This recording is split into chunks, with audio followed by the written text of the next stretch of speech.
Now, would you consider yourself to be a witch? Was that something that you identified as when you were growing up in kind of the occult? Is that a title or an identifier that you had for yourself?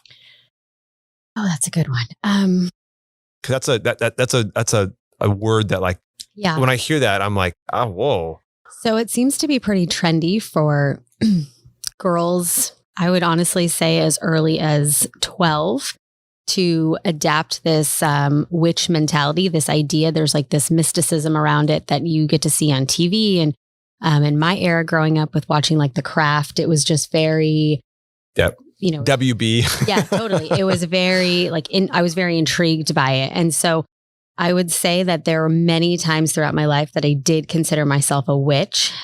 Later on, when I really started to dive into witchcraft practices, I wouldn't walk around calling myself a witch, but I would more so say that I was like spiritually gifted, had psychic abilities. I did not necessarily classify myself as a witch, though I did have friends and people that were very strong in like Wiccan practices, and they did, they would consider themselves a witch for sure. So that's definitely a title.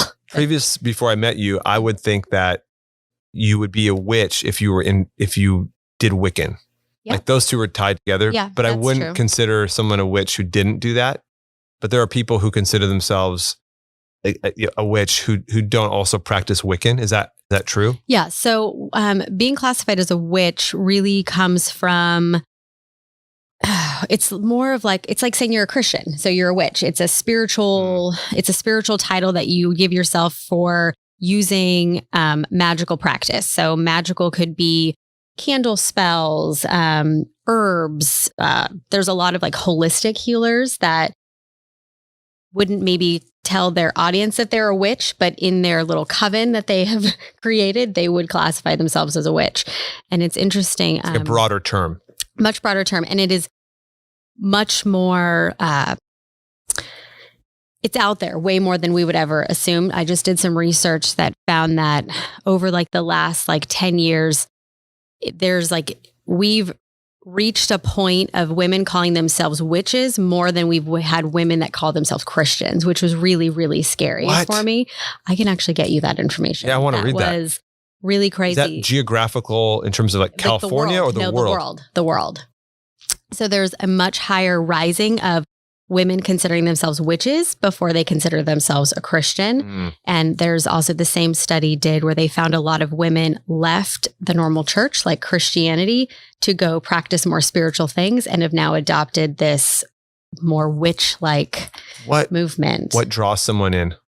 Spirituality. It's all about, you feel like there's more, and a lot of times you don't get those answers just going to church or just in your Christian group of friends. And it's like for me, it was a feeling, it was a calling. It was something I knew more. I knew that there was something else that I wasn't just getting in my circle. And it's really hard to explain, but you just